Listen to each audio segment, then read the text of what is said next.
Et salut à toi, c'est Arslan, bienvenue dans cette nouvelle vidéo. Et aujourd'hui, on va voir s'il faut ou pas afficher son nombre d'abonnés. Alors tout d'abord, ce qu'il faut que tu saches, c'est que le nombre d'abonnés ne fait pas tout, d'accord?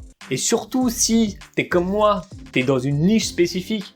Donc quand tu es dans une niche spécifique, logiquement, tu t'adresses pas à la masse de la population, à la plupart des gens. Donc c'est tout à fait logique d'avoir une petite audience. Le nombre d'abonnés, c'est bien beau, mais c'est pas ça qui va payer ton loyer, qui va vraiment définir combien tu gagnes tous les mois, d'accord? Parce que tu peux très bien être dans une niche spécifique, mais avoir une audience avec un fort pouvoir d'achat, ou sinon une audience tout simplement que tu vas pouvoir accompagner en one-to-one par le biais du coaching par exemple. Et en utilisant cette formule, tu peux avoir une dizaine d'abonnés et très bien gagner ta vie grâce à ça.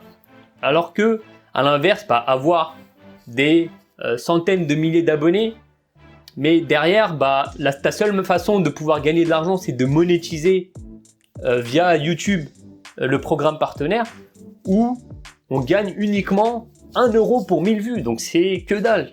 Et c'est pour ça que aujourd'hui, on a beaucoup de YouTubeurs qui vont faire du sponsoring, du partenariat en début de leur vidéo.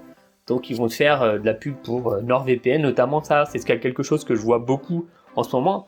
Alors que toi, peut-être que tu as juste cliqué sur la vidéo du gars, tu voulais juste voir, tu voulais rigoler un peu, et derrière lui, tu fais une pub pour NordVPN, dont on a vraiment rien à foutre.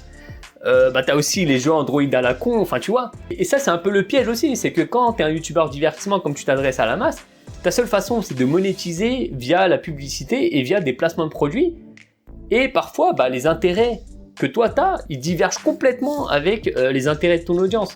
Donc tu vois qu'avoir beaucoup d'abonnés, t'as aussi derrière plein de contraintes. Donc c'est pour ça que moi je préfère personnellement avoir une petite audience, mais une audience de gens qui apprécient vraiment ce que je fais, qui me suivent régulièrement et qui peuvent aussi acheter et consommer mes produits parce que c'est vraiment quelque chose qui va les aider dans leur vie, qui va apporter un changement profond.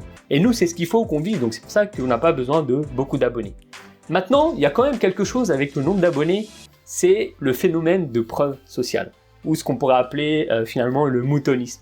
Ce qui se passe, c'est qu'aujourd'hui, imaginons que tu sois sur YouTube, et dans tes recommandations, tu as une vidéo qui arrive, une vidéo divertissante, d'accord?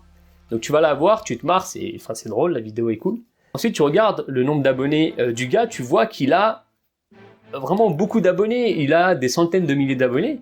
Ce que tu vas te dire à ce moment-là, c'est que si il y a autant de gens qui se sont abonnés à cette chaîne, c'est qu'il y a une raison. Donc moi, il faut que je fasse pareil. Et ça, c'est malheureux, mais ça, c'est quelque chose qui est propre à l'humain, le phénomène de preuve sociale. En général, on va avoir tendance à faire ce que la majorité des gens font. On va avoir tendance à les suivre. Donc c'est pour ça que finalement, le phénomène de preuve sociale, il compte quand même pour nous en tant que créateurs de contenu éducatif. Donc c'est pour ça que si aujourd'hui, tu as une petite chaîne, tu viens de démarrer sur YouTube, tu as peut-être 30-40 abonnés, voire moins. Il vaut mieux que tu le caches avant d'avoir atteint une centaine d'abonnés, disons. Pourquoi il vaut mieux le cacher? Parce que derrière, ça va te rajouter de la crédibilité. Parce que il peut y avoir parfois des personnes qui vont apprécier peut-être la vidéo qu'ils auront trouvée via la recherche YouTube, d'accord? Ils vont taper le mot-clé, ils sont tombés sur ta vidéo. Mais en voyant ton nombre d'abonnés très faible, ils vont peut-être se dire que cette personne n'est pas forcément crédible. Elle démarre, elle est peut-être pas sûre de ce qu'elle dit, enfin tu vois. Donc c'est pour ça qu'il vaut mieux, si tu démarres sur YouTube, cacher ton nombre d'abonnés.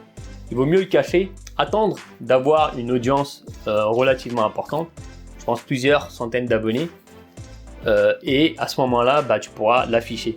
Maintenant, si tu as déjà beaucoup d'abonnés, je pense que la question ne se pose même pas. Quoique il y en a encore, même s'ils ont beaucoup d'abonnés, ça reste relatif parce qu'ils en ont beaucoup, mais peut-être qu'ils en ont moins qu'un mec plus gros de leur thématique.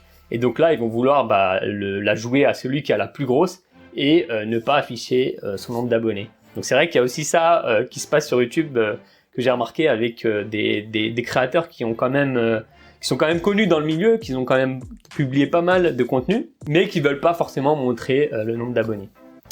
Maintenant, je suis curieux d'avoir ton avis, de voir ce que tu en penses de ça. C'est un sujet intéressant, je pense. Donc, est-ce que pour toi, il vaut mieux afficher son nombre d'abonnés ou le cacher? N'hésite pas aussi à liker la vidéo. Ça m'aide énormément pour mettre en avant mon travail et aussi l'algo YouTube adore ça.